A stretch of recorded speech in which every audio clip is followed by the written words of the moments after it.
ఈ అరుదైన ఛాయాచిత్రం 1986 నాటిది.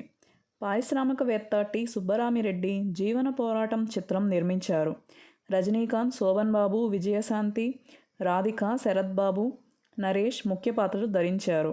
ఆ సినిమా షూటింగ్ విరామ సమయంలో టి. సుబ్బరామిరెడ్డి, రజనీకాంత్, విజయశాంతి, శోభన్ బాబు కలిసి దిగిన అపురూప చిత్రం ఇది. శ్రీ సురేష్ ఎంటర్ప్రైజెస్ బ్యానర్పై రూపుదిద్దుకున్న జీవన పోరాటం 1986 ఏప్రిల్ 10న విడుదలైంది. కొన్ని ప్రాంతాల్లో మాత్రమే ప్రేక్షకుల ఆదరణ పొందింది. 5 కేంద్రాల్లో 100 రోజులు ఆడింది.